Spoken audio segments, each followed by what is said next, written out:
everybody and welcome to my channel. Today we are doing the very first scene-by-scene analysis of the Mewgenics gameplay reveal. Let's just get straight into it. Hello everybody. Welcome to Mewgenics. I am your host, Edmund McMillan, creator of The Binding of Isaac, Super Meat Boy, and a few other things that you don't know. And I'm here to show off a game called Mewgenics. It's a game that me and Tyler have been working on for well over 6 years. It will be releasing in February 10th to be specific, and you can wishlist it on Steam. I've been promising a video, a gameplay video. There has been no gameplay videos of this game, and I wanted to basically stream it. And this is me giving you just an improvised run. I'm on a new save. I have bypassed the game's tutorial because I'm going to be the tutorial for you here. And here we have our starter house and a bunch of cats. The cats with... Alright, let's just get straight into it real quick. I won't be pausing this video too much because that's going to take a lot of time. But as you can see here, we have sleeping cats. I think that's how many cats you are picking up at the moment. And we have the ball of yarn for how many kittens you have. We have medicine for the overall hygienic health of the house. And you can see here, since we have the poop, it's -2. And we have a DNA, which we have no idea what it does. That's what we get for the very first gameplay ever on YouTube of this game. So, yeah. The white text are our retired cats. These were the tutorial cats. This is what the ones that started it all. We got one of their kittens here, another one that has grown up. That's pretty girl. A few strays. We got some poop, Sniff, Giant, and Fitzgerald. These are stray cats. They appear by your house every day, so you've got some new cats every single time you pass the day. But we're gonna gloss over this whole house situation. We'll get back to that later. I want to get right into the meat and potato. Alright, we are not going to be glossing over this house situation. This is one of the only times we actually get to see the house in the rest of this video. And then we'll go over the system over here. Obviously, we have day 1 over here. We have our ending sign. It is Monday, June 4th. Maybe that's important to the lore of this game. I really hope there is some lore to this game. We have our cat with the magnifying glass. I assume that's our preview of the map before we get all into the thing of things. You know what I mean. And then we have our inventory over here, which contains our weapons, our clothing, our trinkets, our items, and not much else to say about this. We can talk about the background a bit. We are in a dingy neighborhood, a little rundown shack, if you would. We do have a nice white picket fence, though. So, very nice. The interior of our house, looking pretty rundown. I assume that we'll be able to upgrade our house and make it all pretty like, and hopefully that'll affect the surroundings of the house. Which is the adventures, and then we'll get into all the insanity with all this stuff. The main thing that I want you to know here is, in order to survive, we need food. The food is up top. We have 14 food. We have 7 cats. Each cat eats 1 unit of food in order to pass the day, or the cats will start starving. So we want to be able to feed these cats. We could pass the day 2 more times and see what else we get, see if they mate, see what strays appear. I'm not going to do that right now. Real quick, I just wanted to point out, if anyone, I think this is going to be the very first challenge in Mewgenics, if anyone can get 100 cats to eat 100 food in a singular day, that is going to be absolutely crazy. I think that's going to be the very first speedrun category, if you would, of Mewgenics. Can't wait to see what amazing things come out of this game.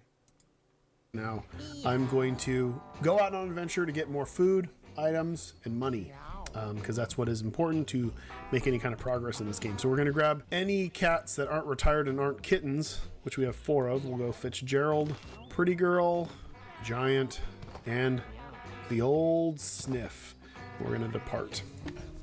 You can see when we depart, we've got a bunch of class collars. So these are the 4 classes you start with in the game, which is Fighter. It's a melee attacker.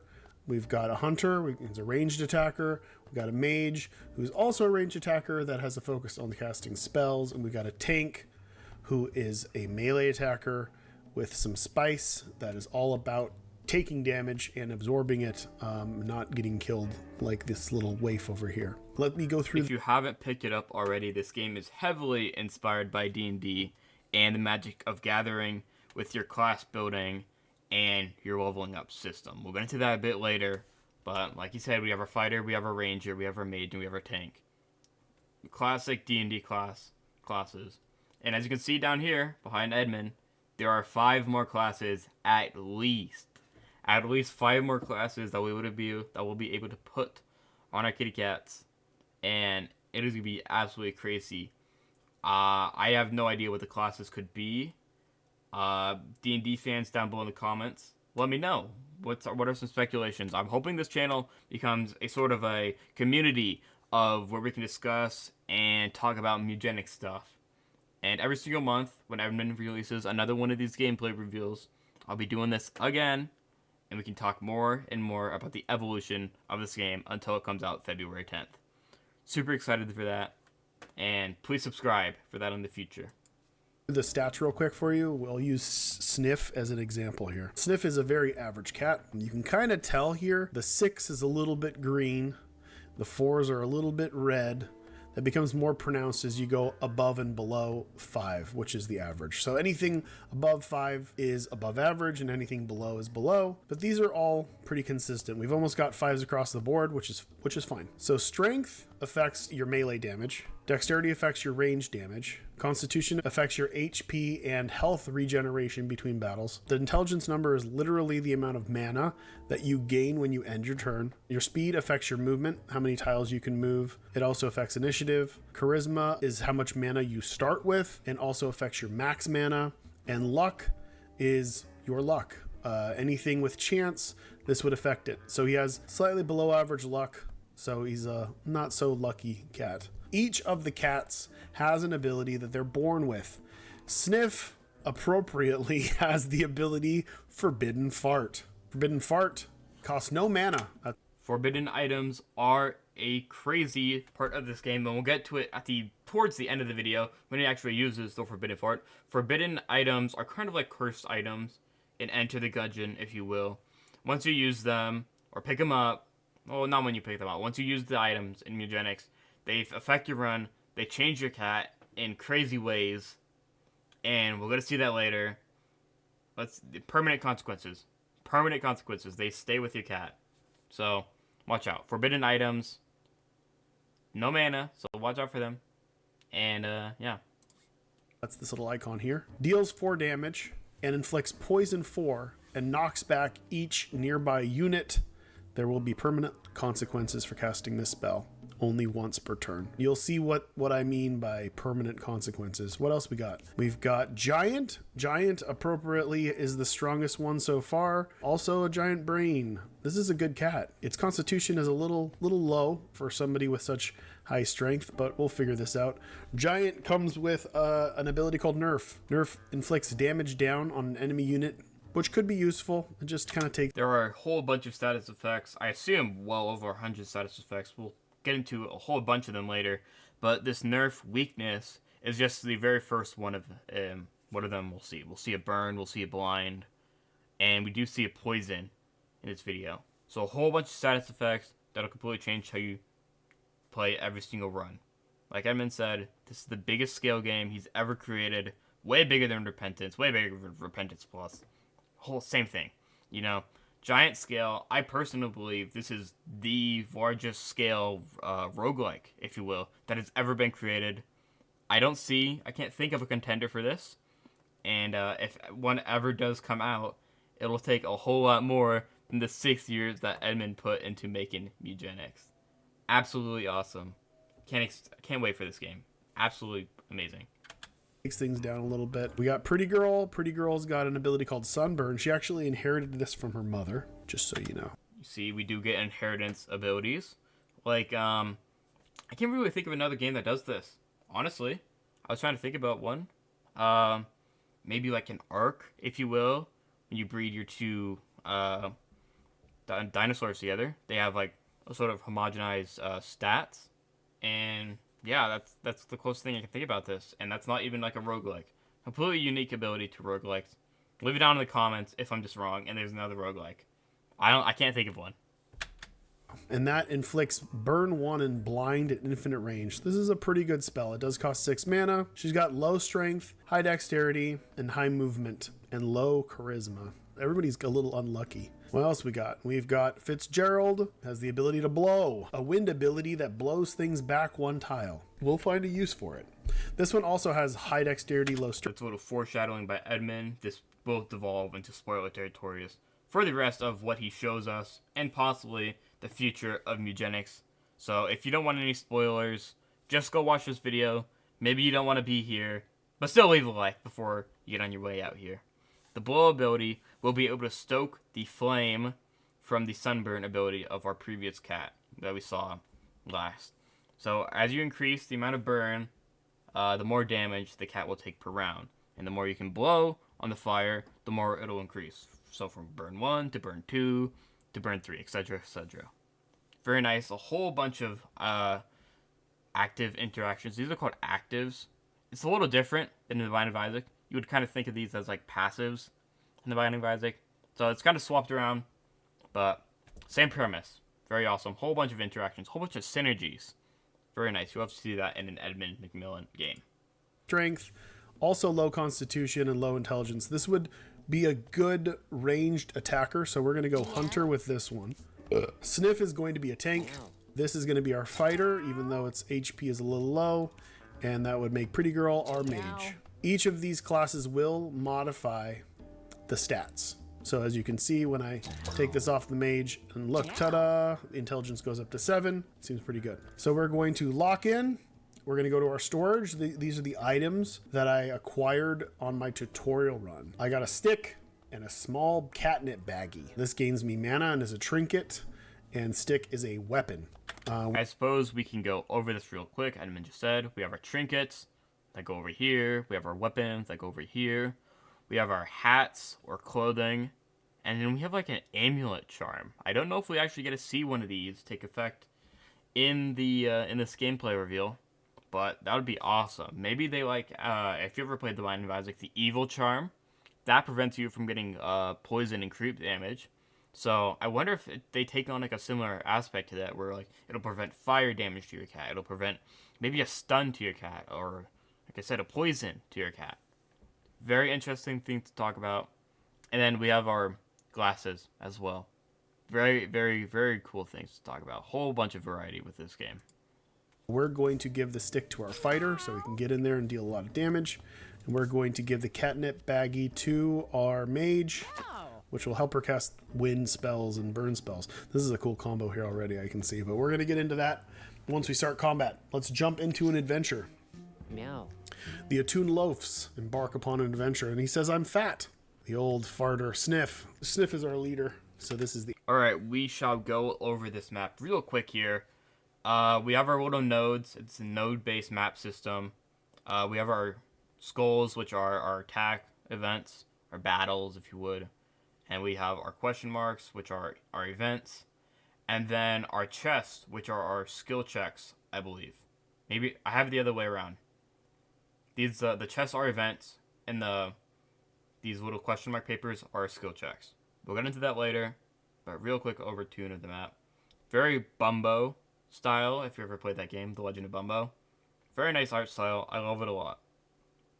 And what else can we go over here? The alley, the very first chapter of this game. It is daytime, so there is a day and night cycle, if you would, into this game.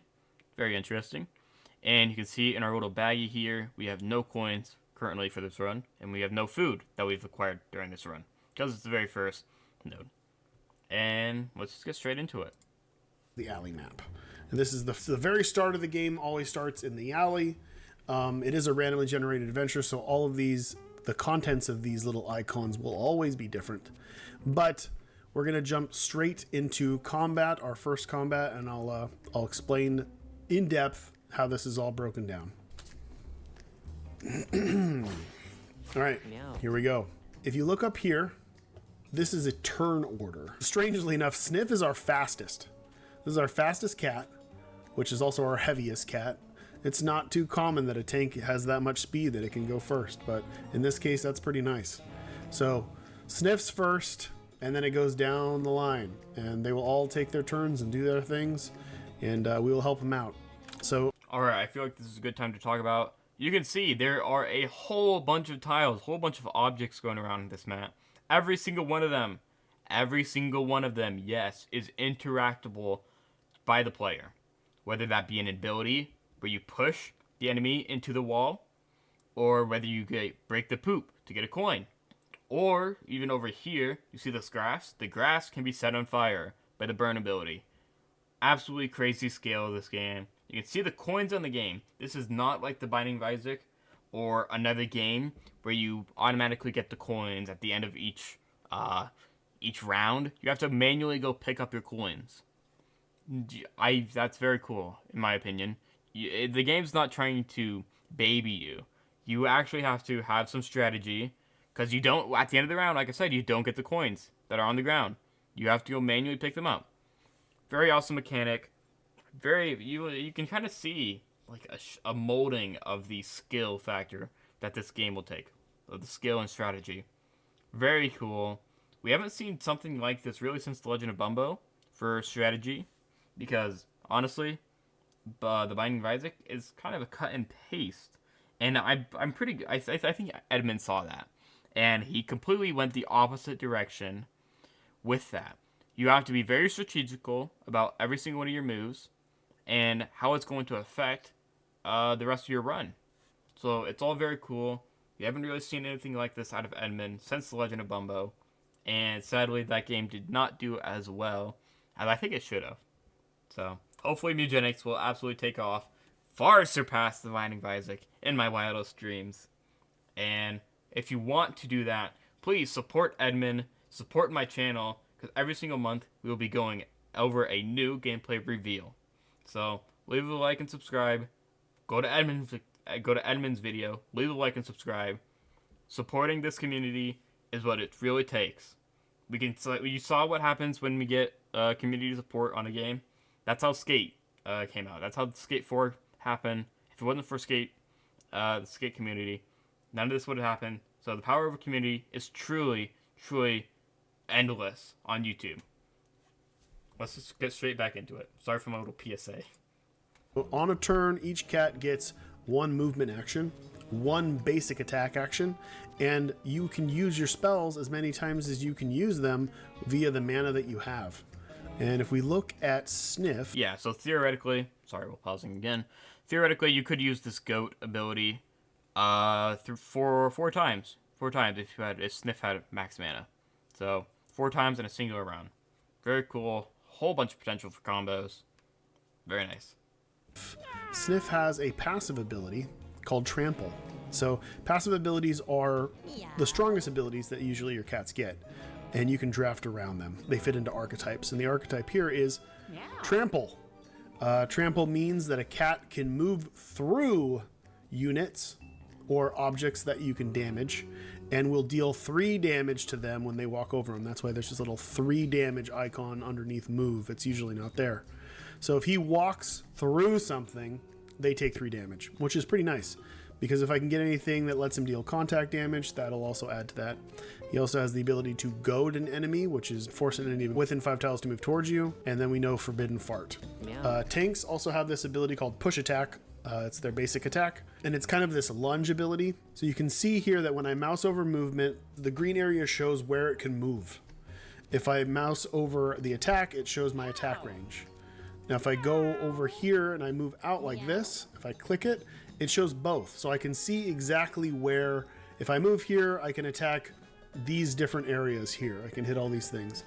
And there's no configuration where I can actually hit something. We're gonna tank. We're gonna go in enough to attract the attention of these. Maybe we goad. We're gonna goad this guy right here, and now he is within attack range. I have a push attack here. Sadly, this deals 5 damage. This thing has 6 life. Now there's a chance, if I'm lucky, which I'm pretty sure I'm not, I could crit. If I crit, he's dead. That would be nice, but I don't think it's gonna happen. We'll see. No. So this guy is weakened. He is down to 1, so he still will get his turn, but maybe my mage can take him out before he gets a chance. So we're gonna pass the turn, and underneath here, see that? This is going to be one of the only times Edmund moves out of the way, sadly. And I just thought about this point earlier in my last take of this video. Where are YouTubers going to put their cameras? It's absolutely kind of a crazy thing to think about. We won't go over this too long because I ranted about this for like 4 minutes before. But content creators in the Binding of Isaac space often like just don't use a webcam because there's always so much going on around your screen. And that's not to the fault of Edmund McMillen. I mean, like, taking advantage of like every single pixel just for the art or for gameplay, for strategy, that's an amazing thing you can do. But it is going to affect content creation.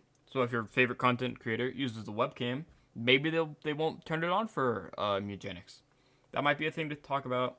And streamers, I wonder how that's going to affect the streaming. Edmund was the very first person to have to deal with this problem. He had to figure out where are we going to put a camera. And bottom right seems to be the best. That's what he chose. So your favorite streamer, if they do use a webcam, or a YouTuber, probably going to end up in the bottom right. You are going to miss out on some info. But maybe YouTubers can figure out like a transparency sort of thing. They can crop out this bottom right corner, have it over their webcam. Just something to think about. This end turn, and it shows my intelligence, and it shows how much mana I'm going to gain. So when I end my turn, I'm going to gain 4 mana, which is important. So I'm going to gain the mana. I'm going to pass to the kitten. Now it's time for Pretty Girl to shine. What can she do? Well, she can definitely hit this guy. So we're going to go here, and we're going to shoot the dude, kill him. Now what do we have? Let's look at the passive first, Synthesize. Gain 1 intelligence at the start of each turn. This is a control build where you want to take as many turns as possible because Pretty Girl only gets stronger and more efficient as she goes, which is pretty cool. But I also play aggro, so it's who knows if this will come into play, but I can definitely play around it. We've also got Wind Slash, which is a wind element spell. It deals 1 damage and knocks back 1 in a straight line. And it costs 4 mana, and we have 5, so we're going to use that. And you might have noticed that it did 1 damage and then knocked it back into the wall, and then it took another damage. So it's 2 damage here. Just for shits and giggles, I'm going to use my catnip baggie to gain mana. Now I can do Sunburn on anyone. I'm going to set this guy on fire and blind him. And you can see here, if I mouse over him, it'll see he has Burn 1 and Blind. Blind 30% miss chance for the next 1 turn. So if he wanders his way, which he can't, but if he was able to wander his way over to one of our cats and hit them, he would have a 30% chance of failing. So we're going to pass the turn and gain 8 mana. The Pooters are going to do their thing. Now, here's the fighter. And the fighter has a passive that says Hulk Up. When you take damage, gain +1 movement range. He wants to take damage, but he also has an ability called... Very interesting archetype. I don't think we get to see that very much because you'll see the giant doesn't get too much use in this video. But it sort of is like a Samson character from the Binding of Isaac, where you want to take damage. Whole bunch of archetypes. Whole bunch of ways to play this game. Just you'll really see the scale, and I keep talking over it, but we really see the scale of this game. Called Leap, and it jumps to an open tile within range and inflicts bruise on all adjacent units. Bruise means whenever a cat with bruise takes damage, it takes X more damage equal to bruise. So if bruise 1, every time he got hit, he would take an extra damage. I'm going to move here, and I'm going to try to leap. I'm going to leap behind. So like it's kind of overkill, but I'm going to leap behind it, and I bruise the poop as well. Nice. I'm going to attack him from behind, dealing 11 and exploding it. And I'm going to use the stick on the poop, see what's inside there. There's a coin. Pass the turn. The cat took its burn damage. Yeah. Now we've got our final dude, which has an ability called Bullseye. Your attacks never miss. Plus 25% crit chance. He has the ability to spawn a bear trap within 5 tiles, which is pretty sweet because they cannot see these traps that you place.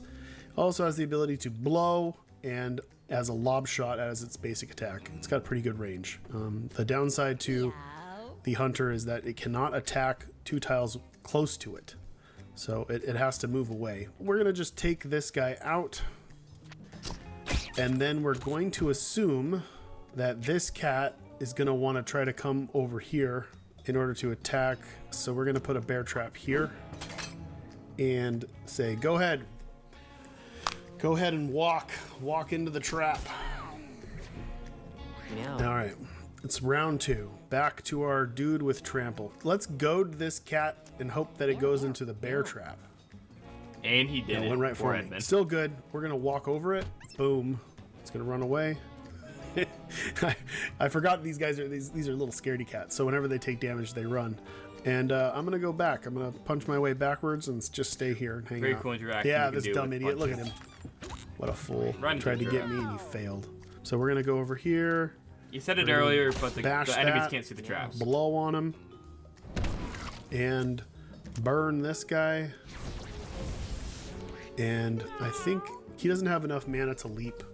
He has 5 intelligence. It would be really nice if this guy had 1 more intelligence, because then he could leap every single turn.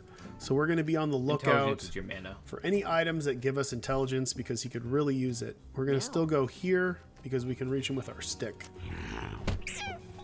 All right, can we bring it home here? I don't know if we can. We can at least put a trap here and shoot this. There, that'll do it. So there's some interactive objects that you can knock around. Some interactive objects, that is the understatement of the decade, Edmund. Nearly every single one of these objects you'll be able to interact with, knock around, do something with. We already saw what you can do with the poop. You can get your coin. That box, you could possibly get a coin out of it. The trash bag, get some coin out of it. You get some coins out of everything. Just go break some objects if you're able to, you know? If they're hitting the right direction. Rocks being one of the main ones. All right, this is when it gets real cool. Every single time you finish a combat, you level up and you get to draft an ability. It's kind of like drafting a mini deck for each character. And there are over 1,200 abilities in this game, so it's really, really deep. And they're all completely unique, and they all level up, but we won't be seeing leveled up spells in this one. Replicate. 1,200 abilities. Wow, Edmund. All right. Thank you so much for that. We'll go over this real quickly here. I talked about this earlier. More of a Magic the Gathering D&D style of leveling up system. There's no leveling up in D&D, but you get my point. At level 2, you'd see we get our first choosing active abilities to learn. Kind of like Pokemon evolutions, if you want to think about it that way.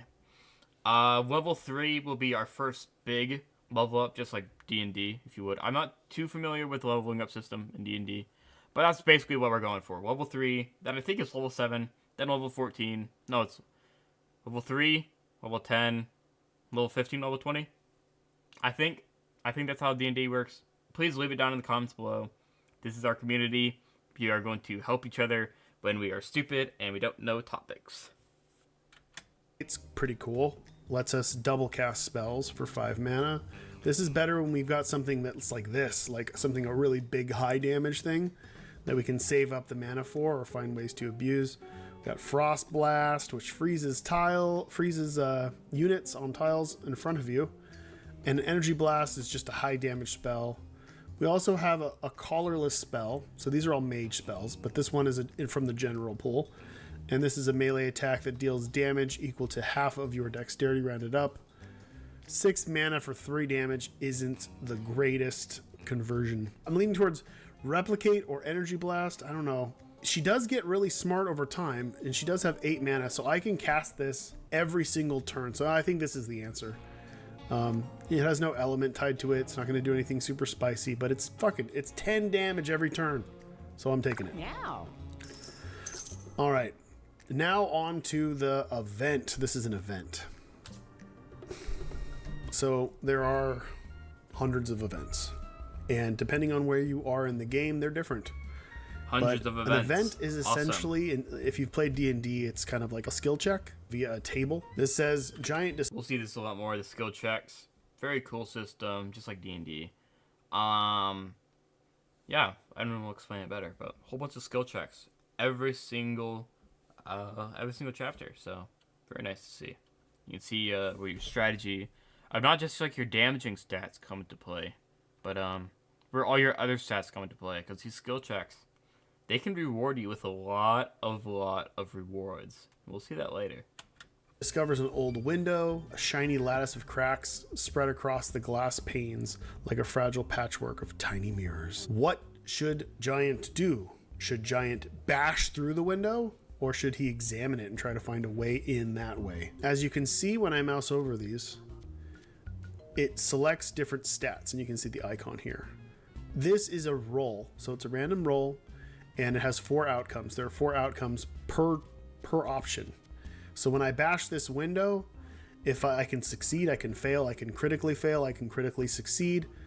And the odds are in my favor here because I have 8 strength, which is pretty fucking high. Here it's just average. I have an average chance of success. So we're definitely gonna bash and see what happens.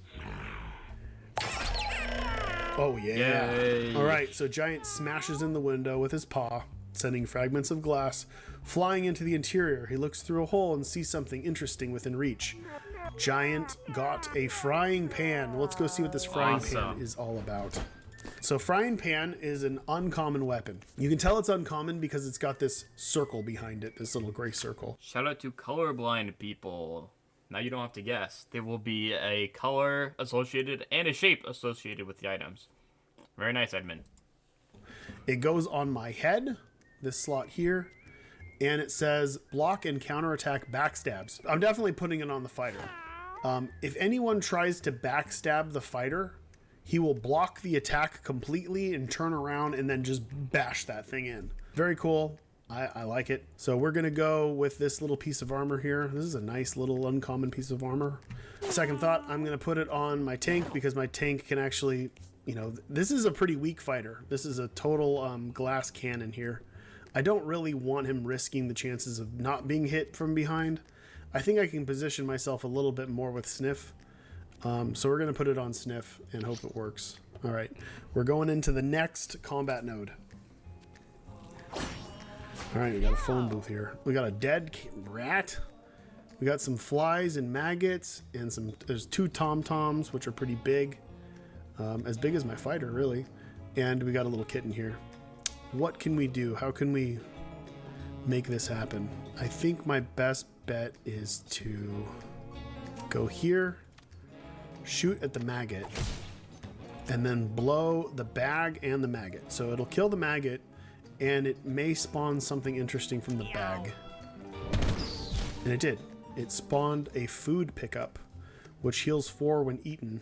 You can interact with pickups on the ground. And this is why I'm saying Edmund saying that there was very little, or there was a few interactable objects was the understatement of the year, because the trash bags have the potential to spawn items. I'm pretty sure the grass will also have the potential to spawn items on some of the future levels. And you can see we just got food out of a trash bag. Awesome. Interact with every single one of your objects. Do it. Just do it. By walking into them or interacting with them with like a melee attack or something that reaches into the other tile. I don't know. Nobody really needs life right now, but it's there if I do need it. These guys are all really slow, which is nice. All my guys get to go first, so I can kind of walk in. I don't want to walk through my guy. Let's see. We're going to go here. Can I goad? I'm going to goad this guy over to me. It's not that fast. I'm going to punch this guy. And he's probably not going to get behind me. I wanted to try to position myself, so I ended with like looking that direction. But I don't have enough. I didn't have enough movement to get over here. No forbidden farts yet, even though it is tempting. Look at that area of effect. Jeez. I'll use it at some point. Fighter time. Let's get in close and see if we can get close to the tom-tom. We cannot. I'm gonna save up my mana because I can leap even further if I can use it twice. Meow. And this is gonna help. I'm gonna get in here. I'm going to hit this tom-tom. Ooh, a crit. And then I'm going to put the trap right there. Almost guaranteed that the maggot or the tom-tom will activate that trap. Nope, the kitten will. Alright, so the kitten is immobilized due to the trap, which is what that icon is. And it's also down to 1 HP. Everybody else is trying to get to me and failing. Alright, we're poised to destroy. Let's see. Let's get in here and... what's the move here? This is the move. The move is 5 damage here. Kill these guys with the wind slash. And blow this guy away from me. And we're gonna get in there with the tank. We're gonna go over here. Again, I could fart if I wanted, but I don't want to. Can we... What happens if I do this? Can you line up? It's not really where I want you to be. That one will die, and we pass. The fighter can now get in close. We're going to backstab this Tom-Tom, killing it. And then, oh, there's two little dudes out. Oh, I thought I could be super efficient and kill them all. We're going to kill the maggot and place that here, and he'll just walk into it. He'll die before the end. So that was a good round 2 finish. We will get some extra rewards for that. Very nice. Very nice. And more importantly, we will draft a new ability for Sniff, our crowd pleaser. He's got some cool ones. So we've got Cold Shoulder, which is deal 1 ice damage. This is kind of like the opposite of Sunburn. There's another effect, ice. Very nice. It's kind of irrelevant for him. We got To the Rescue. Jump to a tile adjacent to an allied unit and damage and displace any unit you land on. So this would be like, put my fighter out there, then this guy jumps in and smashes. The only downside is this guy's so fast that he seems to be going first, so it's kind of irrelevant in the early game. I do suppose now is a good time to point it out. Looks like we have 4 passive slots and 4 active slots. So, whole bunch of variety. Yeah, and I was thinking about this as well during that little fighting segment. We are already 21 minutes into this video, and Edmund has just completed the 2nd level. YouTube videos for this game are going to be at least 2 or 3 hours long to get through the entire game. That's crazy.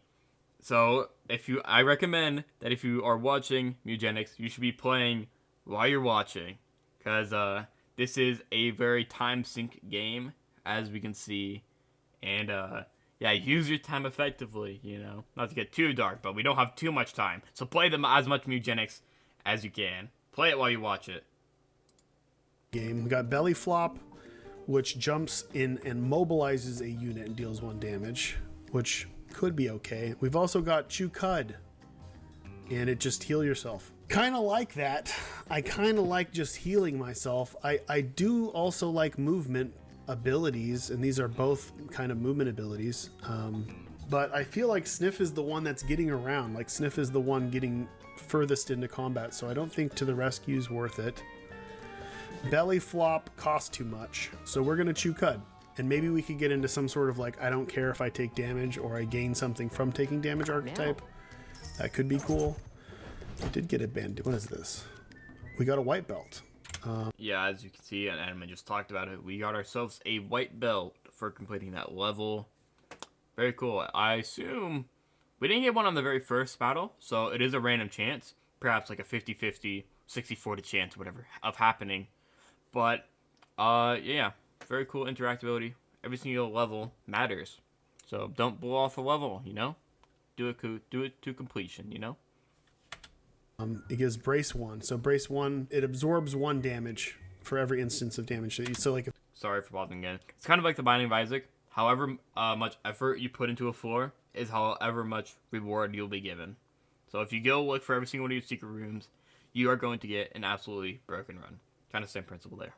If I take 10 damage from a unit, that is reduced to 9. If I take 2 damage, it's reduced to 1. It's always reduced to 1 at the lowest. I do think my fighter needs a white belt because look at that, pitiful 16 HP. We're going to go to our treasure chest and see what's inside. Ooh, a natural 20. Natural 20, weapons gain a 50% chance, crit chance. My basic attack gets 10% crit chance. This is a trinket. It goes into the trinket slot at the end over here. Now, he is already poised. He's got a 25% critical hit chance, and that goes up to 35%, which is pretty nice. I'm just going to put it on him and raise the chance, and maybe there's some crit archetype we can flow into. We're going to do another event. Oh, flock of birds travel above in the sky. Some land in nearby perches, resting for a moment before continuing their migration. So this is actually what we refer to as a weather event. So this is an event that happens, and then this is constantly happening throughout this chapter. I mean, oh, okay, let's go back. Sorry. Weather event. Weather so this is an events, event that happens. And then I don't think we're gonna see this later. But we have a little path down here as well.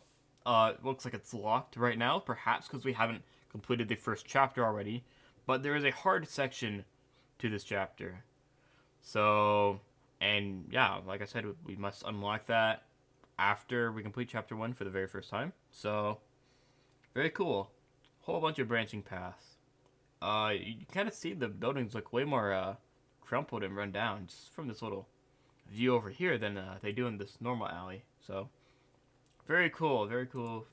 And then this is constantly happening throughout this chapter. And we can look up here, bird migration. Ooh, 1 to 2 birds spawn in each fight. Now, birds are pretty cool. They're usually quite rare, but we're going to be seeing a lot of them in this run because of bird migration. I'm just going to move into the next area because you're going to probably see at least 1 bird there, along with the mini boss. So let's go to the mini boss. The mini boss is Magnus. Our very first showing of a mini boss. Well, not technically. Sorry. We have our tuned loaves, our little cat gang here, and we have Magnus, this little fighter cat, if you would. Very menacing. Just like the Binding of Isaac, has cool little cutscenes for every single boss you face off of. And we just appreciate the art. I know. But look at this. Look at this. Look at this atmosphere. Very cool. This is a fighter mini boss. There are many mini bosses in this game, but this guy likes to chain dash, which means he'll move and then he'll like rush and then hit and then hit and then hit. Like he'll keep like bouncing different directions.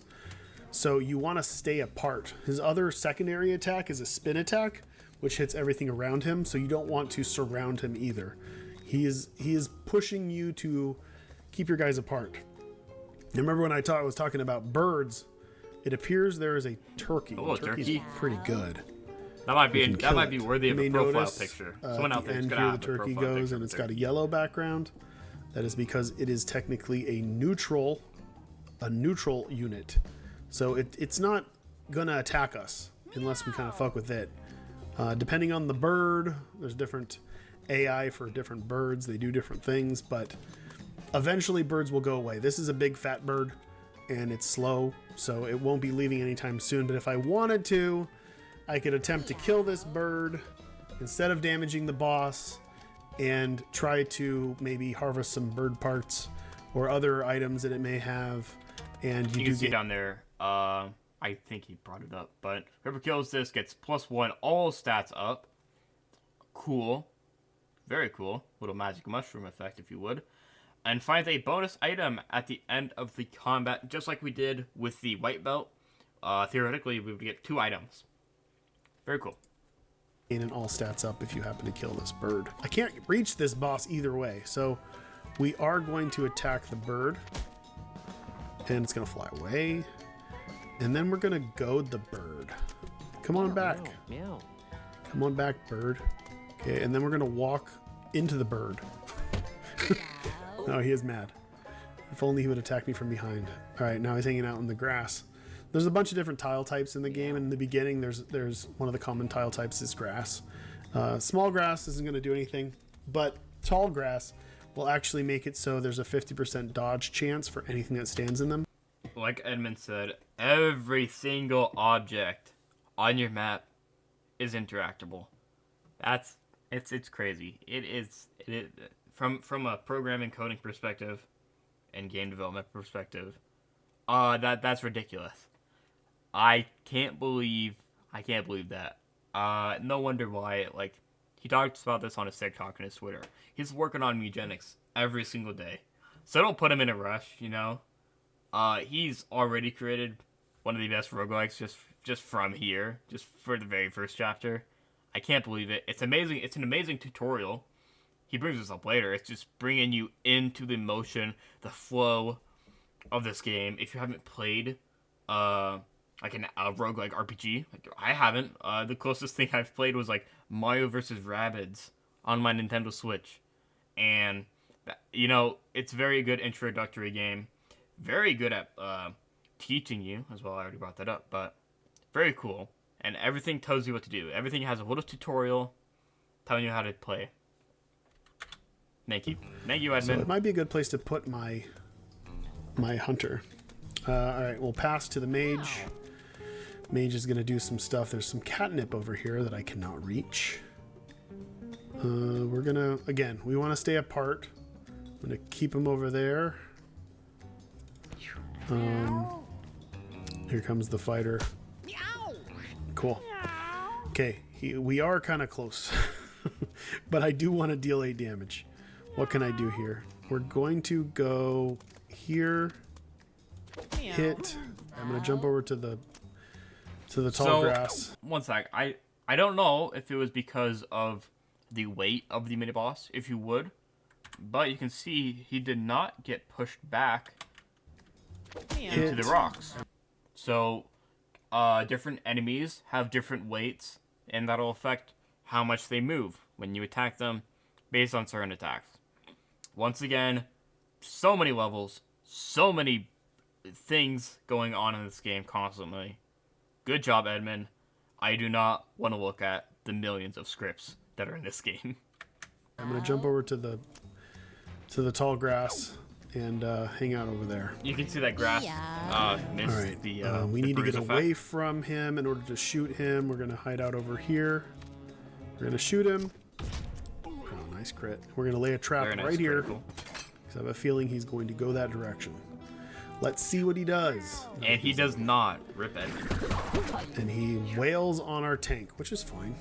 Tank's got a lot of life. You can see that was a different attack. It wasn't just one large sump of damage. We'll go back a little bit. You see, 2, 2, 2, 2, 2. That could build into an archetype where instead of just one hit gets counted against your character like this, like 5 hits or something like that. 5 hits get counted against your character. So that could build into the range build he was talking about, where the more damage you take, the more range you get. Or that could go into the frying pan that Sniff has, where if he was actually turned around the other way, Magnus would have taken a whole bunch of damage because every single attack would have caused the frying pan to do its effect. So, like we said, a whole bunch of strategy you have. Even with direction, the direction your cats are facing matters. That little minute thing that you might not even think about in sort of tile RPG. It's absolutely crazy, the scale of this game. And Once again, the art. Can we talk about the art? Sorry. Absolutely crazy. Whole bunch of aesthetics building up here. And all this is randomized, by the way. I assume all the mini bosses and all their maps, all their levels are randomized. So, absolutely crazy. Good job, Edmund. he wails on our tank, which is fine. Tank's got a lot of life. Meow. Tank's turn. Should I walk through him? There's a chance that he'll go left, right, or right behind me. If I go through him, I'm just going to risk it. I'm going to walk through him. Cool. And then I'm going to punch him in the back. And I'm going to chew some cud. Yum. What can we do here? We can definitely hit him. Okay, I'm I don't know if I'm going to get the chance to bring this up later, but all these meows that you're hearing, like just from clicking on Pretty Girl, she had a meow. And all those have been voice acted by YouTubers, by content creators, by Edmund, by his family, and all that stuff. It's all so cool. Like, there's not just a single meow effect. You could have easily done that. There is variety, and I really helps with the longevity of a game, in my opinion, because if you're just hearing the same sound effect, the same cat voice, if you would, the same meows, you're gonna get a little annoyed. But like, every single cat has their own voice, and it's super cool. It's just awesome to think about how much detail Edmund put into this game. No wonder why it's been in development for over 6 years. Just the absolute level of detail is spectacular. I haven't seen anything like it. getting in for damage now. We're going to zap him and deal 10. And deal 10 again. And he's almost dead. So he's going to go crazy here. What is he going to do? He's probably going to... If he goes this direction, I still think I'm okay. He's going to hit one of my dudes. He'll go, no, if he goes... He'll go here, and then he'll go that direction. Nope, he's going to just... Cool. Right into the bear so trap. He'll still do his thing, but he did get immobilized, and he won't be able to use his movement. But since he used an ability, he was able to still move here. Can't hit him. Can I do anything else? I'll go over and pick up this catnip. And then jump over on these coins. Good enough. Yeah. The way this game works is you don't get these coins when you just finish a round. You have to actually stand on them or interact with them to gain these coins. And the game rewards you for efficiency. So if you dirt all around and try to pick up all the stuff in the match, you'll probably end up with less coins as a reward than not. So you Very gotta nice. kind A of just whole do it new efficiently. level of strategy. Like, oh well, if I can't do anything else but walk over and pick up a coin, then what? Whatever. We just kill him, right? We just kill him. And I don't think he's getting out of this. He's immobile either way. I kind of want to kill that turkey now. We've got a whole other round for it. I can't. I'm going to kill the turkey. Because this guy's just going to kill himself. Come here, turkey. Meow. Okay. Right into the bear trap. I did kill the turkey. Technically, the hunter killed the turkey since that was his trap, which is why he got the reward. But Specific let's just, detail to I'm going point to bring out. him out since I know Right. that trap has Detail to been point out. used. And we smash. And that's it. Mini boss has been You destroyed. saw everyone healed at the end of the round. So And we level up Happens fast, you might Fitzgerald. not see it. Fitzgerald But it does has happen. the ability of your attacks never miss. This says shoots 5 weak shots. Each one has a 50% miss chance. already an absolutely crazy combo. The entire weakness of that item just got completely overridden. Awesome. That sounds really good. That sounds like a fucking good combo, especially with this. We've also got Needle Shot. A piercing needle that deals damage and gives thorns. So it's 2 for 1, but also gives thorns. And thorns are whenever a melee unit hits a unit with thorns, it takes that much damage. So if you got like Another status effect, Thorns. Thorns 3, then every unit that hits you in melee combat is going to take 3 damage. You also got Snipe, which only shoots exactly 6 tiles away, never misses. Well, already we're already not missing. Then we've got a summon, a ranged summon spell. Toss a spider egg, low damage, inflicts infested, which means that there is a spider that is stuck inside the person, and when the unit dies, their body explodes, and there's a little spider there that will fight for you. We're definitely doing Arrow Flurry. That is so good with this. It's a really nice combo. Yeah. It's a bit pricey, but I think we can get there. What does it look like? Let's see. 8. Oh, by the way, from that turkey, we got an anarchist cookbook. Binding of Isaac reference, you know. I hope we see a whole bunch more of them, and I assume we definitely will. If a kind of niche item like the anarchist cookbook is in this game, then maybe we can get some rock bottom references. Maybe we can get some glitched crown references. The possibilities are endless. Cricket's head reference. Cricket in general. We might see the origin of cricket in this game. That might be the story. Guppy. We could see some Guppy items. I guarantee you there's Guppy items, actually. Yeah, I just can't wait. Gonna be so much video game influence in this game. So much D&D influence, Magic the Gathering influence. A whole bunch of nerd, geeky topics that I just can't wait for. 8, 4, 6. Every 2 turns we can do this. But if right off the bat we can pass the turn and on the second turn do it, it's a good one. We got another uncommon item. This is a weapon, the Anarchist Cookbook. Sound familiar? Summon 3 to 5 bombs that explode at the end of the round or when destroyed. So it's just full chaos explosions. A little different than the Anarchist Cookbook in the Binding of Isaac. So that's nice, you know? Nice variety. You don't want to cut and paste item. I mean, maybe for like Glitch Crown you want to cut and paste item. But oh, I just thought about that'd be super cool effect. Like you have a glitched item where it cycles through 5 items at a time, like really, really quickly. That's just a cool aspect. I really hope Edmund put that into the game. If not, the modding community behind this game is going to be massive. Absolutely massive. Low taper fade meme. I can't wait for the mods that come out with this game. Some people are definitely going to be like purist for Mewgenics, and I totally respect that. But you know, modding just brings out the best in the community, and It brings out the best in others, because, you know, an aspect like that, maybe Edmund didn't think about that, how Glitch Crown could be implemented. And someone could put that in as a mod. So, very cool. Don't be too stingy with your games, you know? Have fun with them. And don't bring down others who don't like how you play the game. Yeah. Who wants that? This is going to be his Be a nice ripcord. community. Time to I'm see trying what say. happens in this event. A large pile of trash blocks Pretty Girl's way ahead. The large heap is composed of deceased cats. Truly a horrifying sight.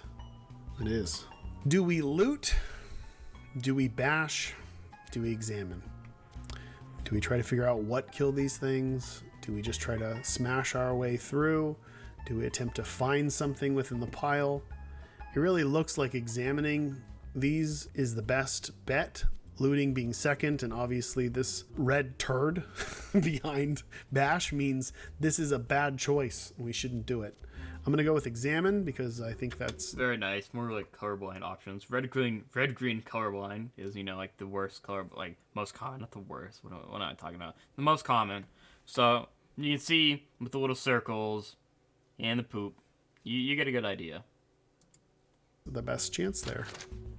Meow. Also numbers. Uh-oh. You Trying don't to need get to a rely better on look, colors, numbers. Pretty Girl climbs onto the pile. Something sharp in one of the bodies cuts her, causing Ooh, her that's not to good. bleed. And as you can Another status effect, bleed. see here, if we look at Pretty Girl, her life is a little lower. She's bleeding. That will carry into the next combat. She's fine. She's It's not a problem. But it's good to take note of the fact that she is bleeding. That's probably one of my favorite Edmund quotes right there. Which means that she'll be taking damage every single turn. All right, let's move into our last basic combat of the chapter. Looks pretty basic. We've got two birds. We've got a pigeon and a blackbird. Meow. They're both relatively small. This one's going to fly away real fast if we don't kill it. Wait, we got a chicken, too. And we got a chicken. What the fuck? There's a lot of birds. Whatever. I'm going to do this. That's also another amazing quote. Was this a mistake? You just I'm think gonna Anarchist go over Cookbook if you here. didn't I get probably that. should have moved in. I got a little too excited. Ooh. Sounded like a monkey right there. I'm gonna go over. Anarchist Cookbook, infinite charges. So you gotta use it infinitely. But only once per turn. I assume. We'll see that later. Yeah, the little infinity symbol. Very nice. I wondered how a more active item approach, if you would. Like an active item in the Binding of Isaac. Called weapons in this game. Weapons. That's gonna be hard to get used to. Weapons, because you think these are weapons either. Anyways, yeah. Over here. I probably should have moved in. I got a little too excited. Can I pull anybody else in there? Why'd I do this? Who told me to do this? We're fine. Meow. We've got to get out of this. Here's an idea. Go over here, bombs.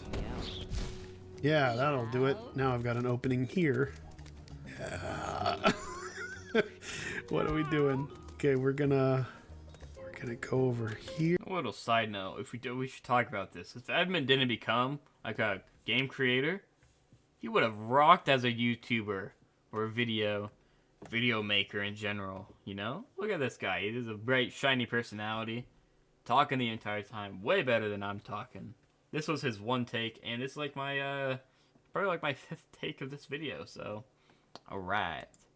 Here, we're gonna punch this guy, and we're gonna leap Meow. here. Now, Meow. what are you gonna do? You're slow. No, it's fine. We're fine. We're gonna, yeah, we just fucked everything up, but everything's fine because we're killing this chicken, who would have already gotten blown up by that other thing. We're gonna put the trap in front here. No, of course not. You're still gonna get killed by the bomb. Ooh, one sec.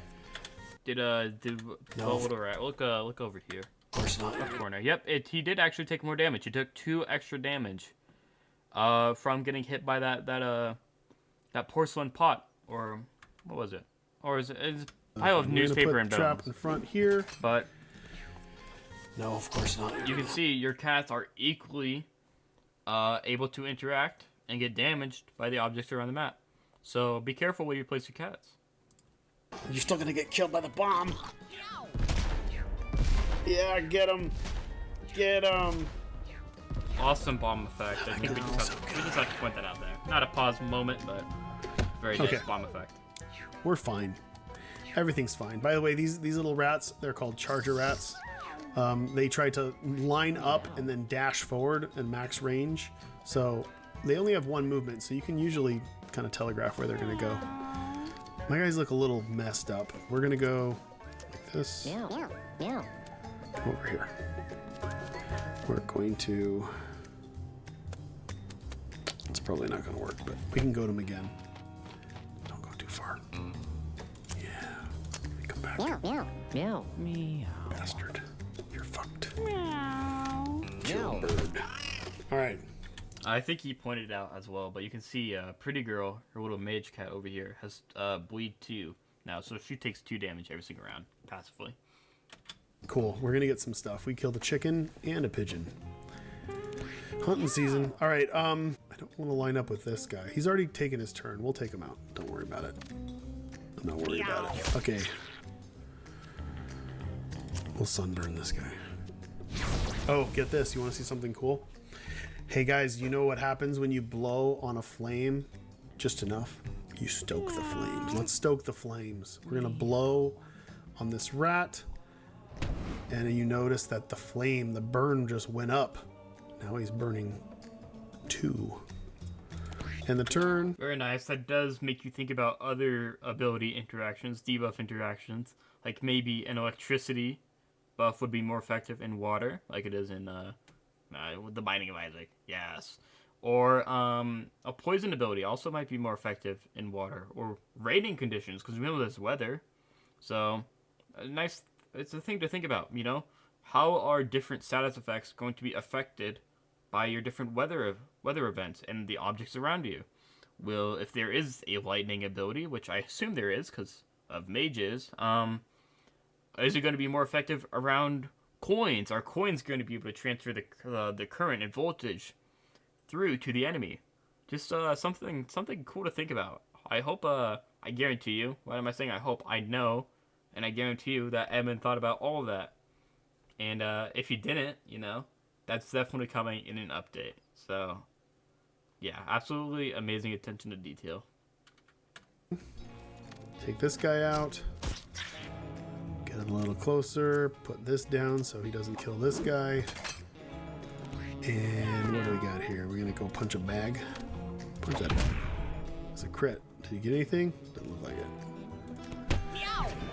Okay. I want that coin. Meow. Do your... Oh. Ah! Because he's blind. Yeah, he missed because he's blind, yep. Or at least he was. Remember when I blinded this thing? Made him have like a 30% miss chance. That's Yeah. another thing to point out. At least for the blind effect and most status effects, they go down every single round. Obviously, they're not like a permanent debuff onto the enemy. I assume those are special abilities where it is a permanent debuff and not just for the round. But yeah, because he only had a blind 1. Technically, it didn't show a number next to it. That's kind of weird. So maybe you can only get blind 1. Maybe there isn't a blindness 2. Another thing to think about. But yeah. Now the mouse, the little charger rat, isn't blind anymore. So it will hit with accuracy. That. And now I'm gonna blow. Meow. Well, not when it's dead, but And dead. Okay. Victory. Finally, Giant gets to level up and do some cool stuff here. We've got the ability to poke, which deals 1 damage. This actually does combo with leap. If we can leap on somebody and give him bruise, then poke deals 2 damage to that unit, which is fine. We got big punch, which is just obscene. Melee attack, the spell increases by 2 each time it is cast. So eventually it becomes completely uncastable. But for the first 2 turns, 22 damage is really good. It's hard to pass up. Also got inhale, blow all units in a straight line towards you. 1 tile. That's also wind, so it does combo with my fire stuff. We've also got step. This is a colorless ability, so it just moves 1 tile for free, only once per turn. It's like having +2 speed permanently. And there are... yeah, you could kind of see that for a frame, but it didn't cost anything. Like Edmund said, it's just another movement ability. some archetypes where you want to cast lots of spells, so that's always good for a free spell. Ooh, that's also a thing I I'm didn't going think about. to. Movement. I mean, it's hard to pass on big punch. Yeah. I'm going to take poke. Why? Because I'm a fool. Oh, we got some stuff from those birds. What's this? A whistle. Summon a fly, maggot, or flea familiar. Thank you. I will. Who wants this? Somebody gets in battle. What that is this a one? trinket. Both of Lunchbox. those are This is a trinkets. trinket. Heal 5 HP. This gains +1 use each time you pick up a food. So that like meat that was on the ground and whatever in the last battle, this has a certain amount of durability, and each time I use it, it goes down, and when it goes to 0, it's destroyed, but I can keep it up by refilling it with meat. All right, let's head into the next node, which is an event. Sniff finds a locked safe. Although worn with age, its locking mechanism appears secure. This is One of my bad. favorite moments in this whole We can gameplay examine it, reveal. which we're bad at. We can pick it, which we're neutral at. We can open it, which we're bad at. I'm going to go with pick, obviously, because it's the tiniest bit better of a chance, but these are all bad. Let's see what happens when we pick it. Meow. Meow. All right, with a click, the safe swings open, and Sniff purrs in triumph at his... All right, I believe he talks about this later. There are 4 ways you can interact with a skill check. There is a critical success, there is a success, there is a failure, and then a critical failure, just like D&D, if you would. But I believe since Sniff here got ourselves the stars, he got a very, very lucky critical success with a neutral 5 ability. So we are going to see a whole bunch of crazy moments like that that completely flip your run around, and you know, it's awesome. Yeah, you can see 30 coins. You saw that he had like 20. Edmund had like 20 coins, and now just from a single safe, he got 30. That's absolutely crazy. So that's why I do believe it was a critical success, especially with the stars. his accomplishment. Sniff got 30 coins? Yeah, 30. Jesus Christ. That's a fucking Yeah, payday and 22. a half right there. That's a lot of coins. Oh, which is 21, pretty my fucking bad. awesome because we're going to be hitting the shop soon. All right, but first, we get another prize. What is this? Seed bombs. It's a weapon that you throw and it makes tall grass. So you can hide out in tall grass. I don't think it's going to be that relevant in this run, but it'd be nice to keep it home at the end. And finally, we've got our shop.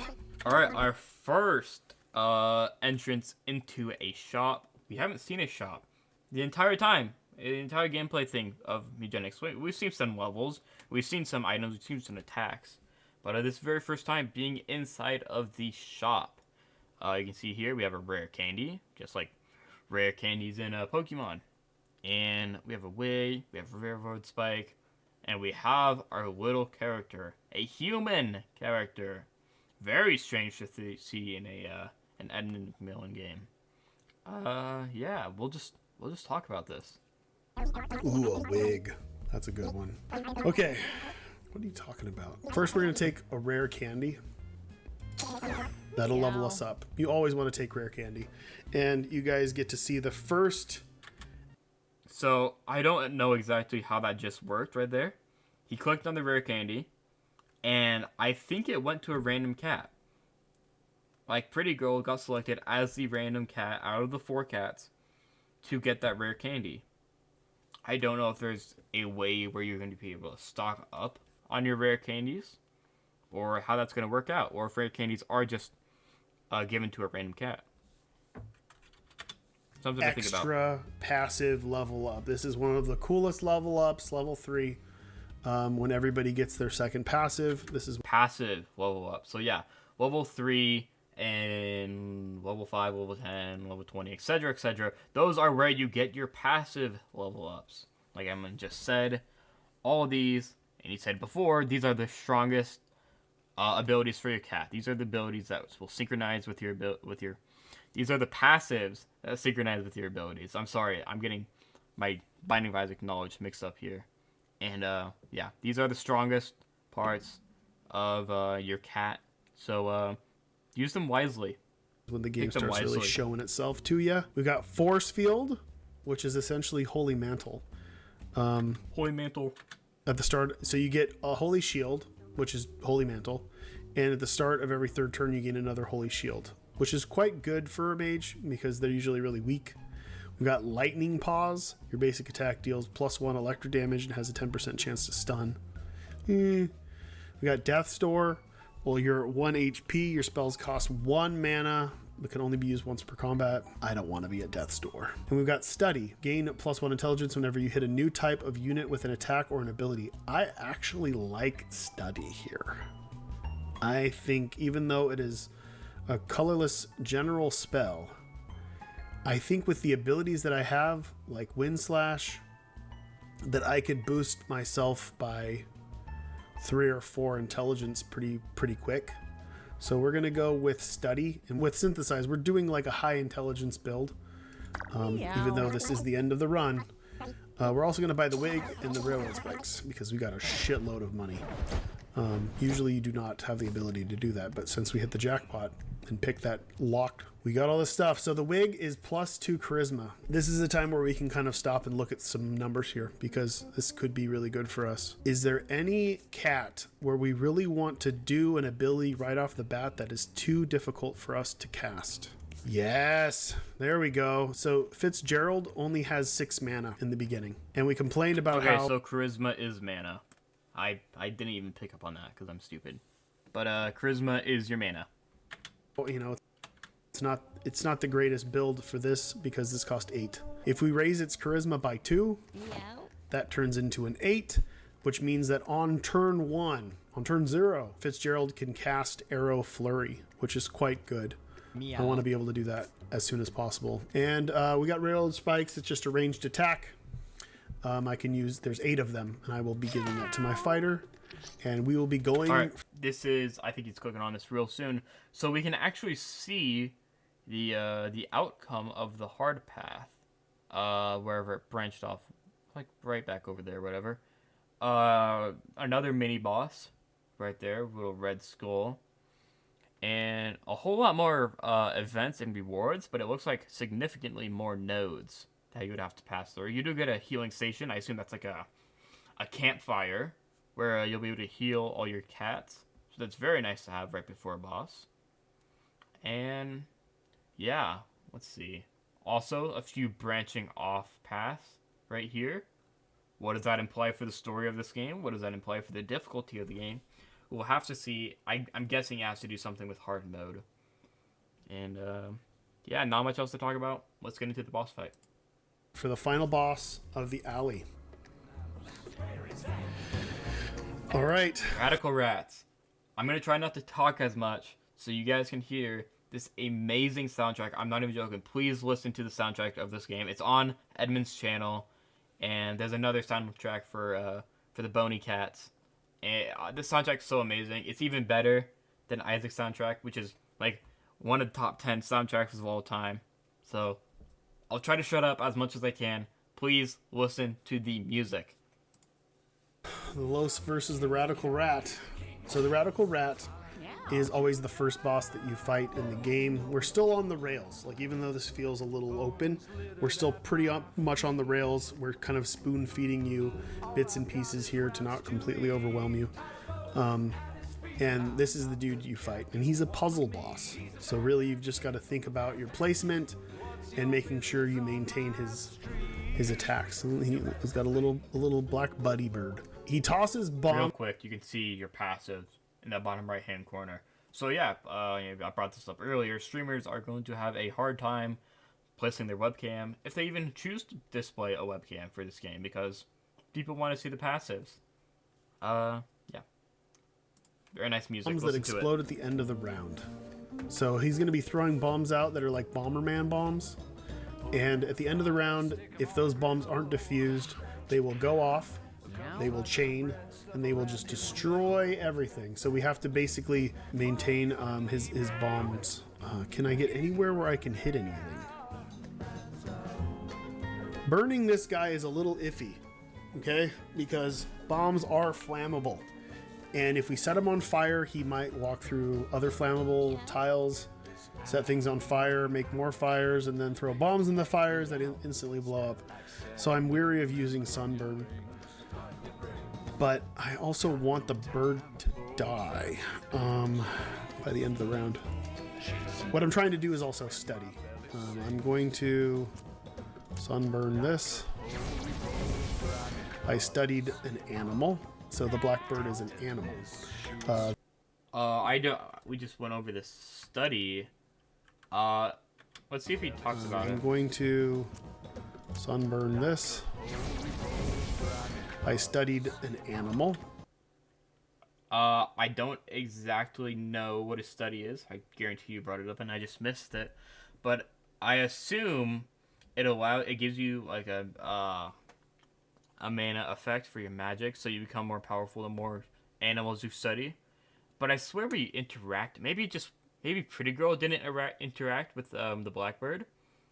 So very very interesting to think about. Studying different animals to get almost a mini level up. So something to think about. Studying So the animals. blackbird is Another animal. aspect of the game. The radical rat is a rat. But there's other things I can study here. But either way, I gain +1 intelligence for studying the bird. And the bird's blind. I believe studying is a passive ability. That's what's going on here. It's not enough to kill the bird at the end, though. But I still got +1 intelligence, which will be useful. Here comes the bomb. Meow. So we got to take care of that bomb. Should I... Okay, I'm going to walk over the bomb. I'm going to use that. Good enough. I'm not going... You can see that because Sniff walked into the bomb, obviously he defused it because of his move ability. If he did not have that, he would have to use one of his attacks against the bomb to defuse it. And we'll see this later in the fight. There is a real risk of your enemies that are on fire activating the bombs. Because if you set the bombs on fire, they will blow up more quickly. I can use the cookbook on him. That would be kind of funny. Wait, maybe he might actually absorb all the damage because he covers himself with a garbage can at the end. Let's see. I'm gonna bring this bird over here. Oh no, the bird is lighting stuff on fire. Kill the bird. This is pretty cool. This is a little combat mode. You can see. Yeah, you can see a little combat tile mode map. Just gets some of the clutter away. I don't think anyone's gonna use it.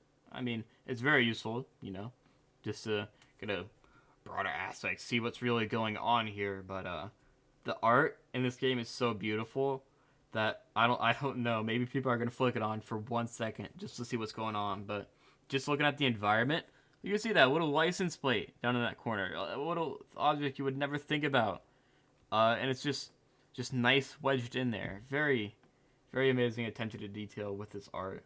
See a little poster up there as well, right over top right corner where my mouse is.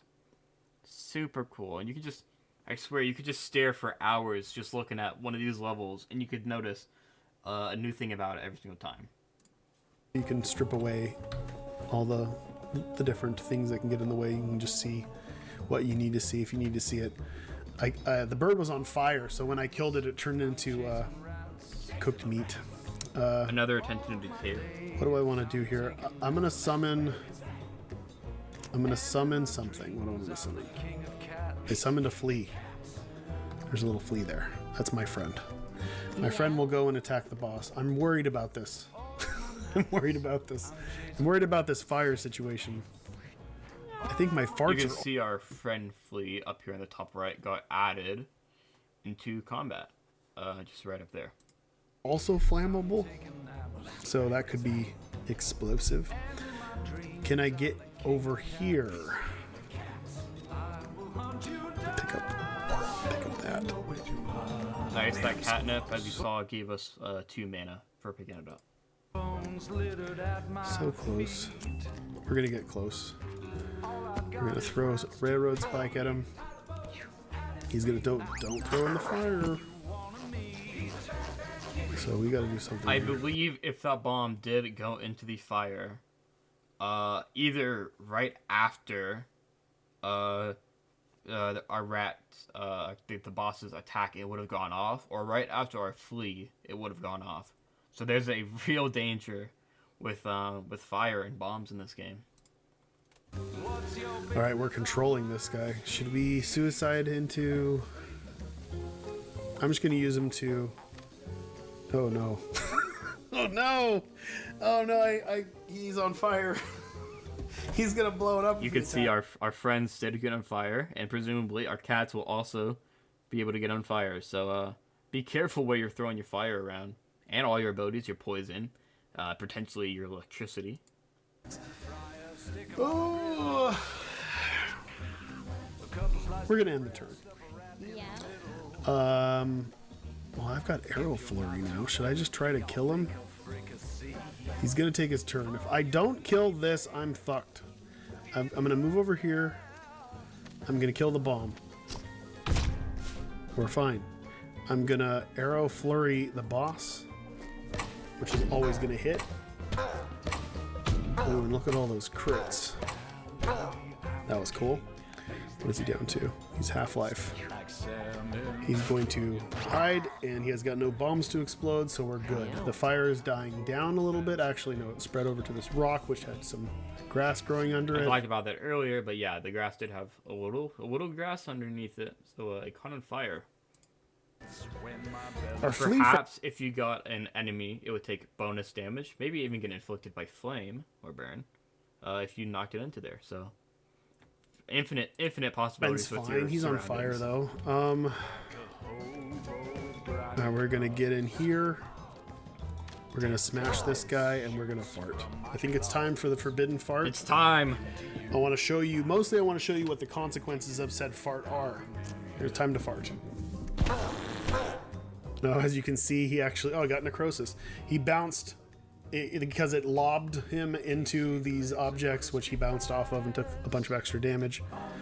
And I acquired a disorder. So the consequences for all of... There's a cycle of forbidden spells that cost no mana, do something really big, but will always yield a disorder. The disorder that I got is necrosis, which gives me... And disorders... I'm pretty sure he brings this up, but disorders are stuck with your cat permanently. Like how the Forbidden Fart said, this is a lasting permanent effect onto your cat. So Sniff here will have necrosis for the rest of his life, even as he retires and potentially when he dies after he's retired. +2 strength and +2 constitution, but whenever you take damage, you spawn a piece of yourself, essentially. A piece of your body falls off, and it is poison. It's poison food. And it gives you -1 strength and -1 constitution. So as long as I don't take a shitload of damage, I'm fine.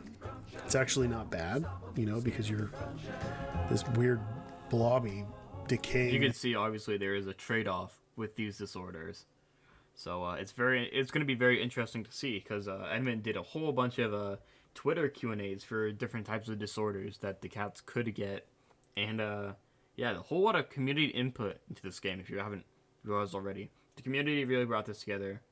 If anything, gave Edmund ideas, and Edmund is just the master, and Tyler and Tyrone are masters at implementing community ideas into a game.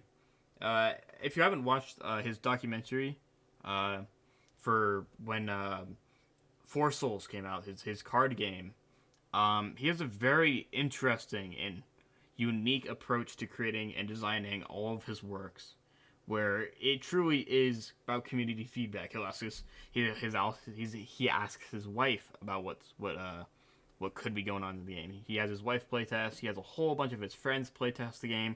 There's constant input coming in to your game, which is the best thing you can do for your game in an alpha and a beta stage.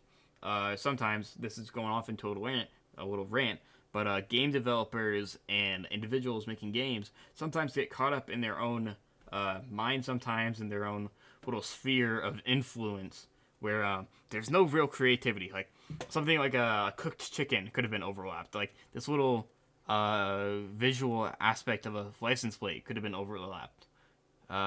But if once you just bring all that influence back into your game, and it really brings the environment together. It brings a life to this game. So, yeah, tip for game developers, please get community playtests, get your friends to play the game, Get your sister to play the game. I don't know. Get your mom to play the game. All input is necessary and crucial to making an enjoyable game. Zombie thing. I will chew my cud though. I'll do it a few times. Do I want to blow everything up? No. Nobody farted. So at this point, I think I can kill this dude on this turn, so I'm not going to worry about the bombs. We're just going to blast. Oh, I studied the rat. I'm even smarter. I'm going to go eat this food and shoot him again. There we go. Nice crit. It's done. So that's the radical rat, and that's the end of the adventure. We're going to draft one more ability. This is cool. You guys won't see it because these cats are coming back and they're going to retire, but rubber arrows, quiver. Okay, so that does explain how retirement system works. Just a little note. So you keep your cats for however long your adventure goes on. Our adventure right now only goes through chapter 1. But you get to keep Fitzgerald forever, essentially, until the end of your run. When you beat the final boss, whatever that's going to be. We haven't seen the final boss. We don't even really know any of the story behind this game. So I'm excited to see that in future videos that he posts. But yeah, there are 4 chapters. He brings us up, I think, right after this little segment here. There are 4 chapters and your final boss. Once you reach your final boss, then something cool, amazing will happen, I presume. You'll unlock a whole bunch of items, and the gameplay loop begins. Your Fitzgerald would be retired, and new kittens would be born, and the next adventure continues. So it's an amazing gameplay loop, one that hasn't been experienced much outside of a role-playing game like D&D, where your children might continue on with your adventure. So it's a very awesome aspect. It's not utilized like at all in video games. So good job to Edo. Good kudos to Edmund McMillan, you know. Might of the Meek. These are all cool. I'm going to take Quiver, which lets me to save unused basic attacks for future turns. Because if you've noticed, I usually can't reach something right off the bat, so I usually forego using my basic attack, and this will allow me to at least, you know, stock it up. Maybe I can find other ways in the future, but we're gonna head. Okay, I just noticed this real quick. So, of course, we just got our boss. We just leveled up. What is this? Who knows? I think he talks about it. Looks like a holy mantle. It's obviously a cross. Holy mantle. No. But yeah, we just take a look at our map here again, see if we're missing anything. I don't think we are. Obviously the mini boss, obviously the skill checks. These 2 locked areas. Crazy that there's 2 locked areas. Just for instance, like even in the Binding of Isaac, there's only 1 locked door where you go to the sewers or dross, or you go to mines or mausoleum. I think there's 2. Whatever that entails for the game is absolutely ridiculous. Maybe a hard mode, a hard boss, and an insane boss. Whatever difficulties there are going to be for this game, I'm sure that this game is going to have hundreds of thousands of hours of content just for you to look at. You can look at the map for 1,000 hours and take in everything. Look at that nice little store down there. You know. You might not even think about to draw a map like this, but it's a little attention to detail to that store. Has a broken window, has a little beat up little thing over there, a poster perhaps, a little chimney, a little air vent. It's just so much attention to detail in every single one of these buildings. I'll check. You got your little squawking bird up there. All this stuff out. Also another thing you want to think about doing for your weather condition. When I get back to the house, and we're gonna head back. Meow. Return home. All right. I unlocked. You can now adventure to the sewers. The sewers, which is the next chapter in the sequence. There are 3 chapters per run, and there are many. My apologies, 3 chapters per run. Many different chapters in this game and branching paths. But in the next run, next month, I will venture into the sewers with you. But for now, I need to put... Very excited to see that. Please, if you've gotten this far and you want to see me analyze the next adventure into the sewers, hit the subscribe button, turn on post notifications, leave a comment, anything you can do so that whenever the next video comes out, you'll get interacted with by YouTube. You'll get your notification on your phone. You're like, hey, maybe this guy isn't so bad. So, I'll get into that more in the outro. But please, subscribe. I want to build a little Mewgenics community on this channel. some stuff away because this is my storage and I've been hunting birds, so I've got a shitload of items that I can't even fit. So we have to judge this real quick. Easiest way would be to look at the icons. These are all common, so they're not going to be as good. I don't need the railroad spikes. I don't actually want the seed bombs. I do want a crucifix. Crucifix gives me holy shield. Use glasses. Another little aspect going on here. You can see how presumably Edmund just said that these are all common items, but like this glasses, this bandana, this, that, they don't have circles on them. Like, you can see the difference. This trinket has a common circle around it, but this whistle does not. But this anarchist cookbook does. You know, I don't know exactly what that means. Maybe it is a better common plus item, or I don't know. Leave that. What do you think that is? It's speculation. No idea what that really means, because you know they're both common trinkets, but I don't know. It is part of a set. If you can find all three parts of the set, you get a pretty good crazy bonus. Speaking of sets, I just did my latest video on Isaac transformation, so go watch that. But yeah, anyways. When you're wearing it all. But the large catnip baggie I think will do more work for me, so I'm going to take that, throw the rest away. Like you just said, you have to throw your items away that you don't find useful anymore. So you can't just keep them in your house in like a little cabinet or whatever. You do have to throw them away. So you are going to get those hard moments where you're going to have to throw away an item that potentially was super useful in your last run and just saved your life. But you just got to keep progressing through the game. Yeah, progress. And bring my cats inside the house so they don't starve. Ooh, he just said something very interesting right there. If they are outside of the house, they cannot be fed. So, like I said with that 100 cat challenge, good luck cramming 100 cats into this little tiny room. Now, you can see up here, I've got 34 units of food. I could hold 100. I have 7 cats, so when I pass the day, they will eat 7 of those. I've also got 45 bucks. Also, just realized you can see the background here. It is nighttime. For some reason, it does not show a nighttime for Monday, June 4th in this top left-hand corner. Can't move my mouse out of the way. Sorry, but it still shows the sun. Maybe a little minor bug. This is a beta after all still. Not quite an alpha anymore, but it is a beta.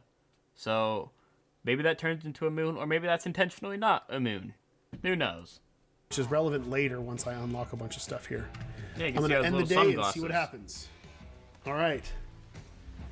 Odie and Dr. Jerry mated, but I believe they're related. Uh-oh. So that could be problematic. Problematic as in potentially that cat has some disorder to it, meaning it has some variety into its stats. Very interesting. Anything else? All right, Giant got together with Pretty Girl. They've bonded over their experience. They had twins. Ooh, twins. They had twins. They look monstrous. Oh. Okay, so I said before that one of the moments was my favorite moment. I take that all back. This is my favorite moment, and it brings up more of the story of Mewgenics. I'll stay quiet here and then I'll talk afterwards. But yeah. It's raining again. Rain is a spooky one. I think it rained because we did bad things. That's... Ooh, let's go. Story. Okay. By far my favorite character in this game. I don't know his name yet. I think he's gonna talk about his name. But rain is a spooky one. I think it rained because we did bad things. Oh, that's so ominous. That's so, like, melancholy. It's so sad. Look at him. He's a little sad guy. A little scaredy sad guy. It's Frank. Frank. His name is Frank. Frank is the goat. Frank might be my new profile picture. I don't know. And more on Frank next month. I'm going to cut Ooh, more on Frank next month. All it right. off here. And we will see you in a month. I hope you enjoyed this first showing of the game. I think you can kind of sort of see the potential here. I don't think it's going to be super apparent until the next run, because then you'll. Ooh, okay. So the next run, obviously we're gonna be in the sewers. Not much for story, apparently. I suppose we won't be able to see as much of Frank. I hope we see a whole bunch more Frank. But the next floor after the sewers, the next chapter after sewers, that is when the story really picks up, because that is the final chapter for our adventure party right now, or something like that. How does this work? I don't know. We'll figure it out. We'll figure it out. Really see how deep things go and how interesting things can get and how different every run is. But Wishlist the game on Steam comes out Wishlist February Mewgenics, 10th. February and 10th. From here on out, for the next 5 months, every month we're going to put up a new game. Every 5 months, for the next 5 months, every month there will be a new video. Just like for me, every 5 months there will be for the next 5 months, every month there will be a new Mewgenics gameplay reveal analysis video. So, like I said before, please comment, like, and subscribe. Do anything you can. Turn on the post notifications to interact with this video, so you'll be able to see my next analysis for Mewgenics. Gameplay in this series. I think Tyler's going to do some as well. Tyler, yep. So you have different perspectives on different ways to play. And I'll go analyze Tyler's gameplay as well. Don't think I won't. And totally different runs and configurations, but we're going to kind of do the same thing for a good 5 months until release. So, thank you for watching Mewgenics. Thank you for watching. I hope you enjoyed it, and I will see you guys later. Bye. All right, that was awesome. Thank you all for watching. This is by far my longest video. Well, not by far. Maybe by a couple minutes my longest video. Thank you guys so much for watching. It's been a real pleasure. I am going to be making analysis videos on Tyler's gameplay, on Edmund's gameplay next month. We'll look into the sewers. We'll do some more analysis. We'll learn more about the goat Frank. Look at him. He's a scared little guy. And we'll be able to see more of this beautiful face. Yes. Alright. Thank you guys so much for watching.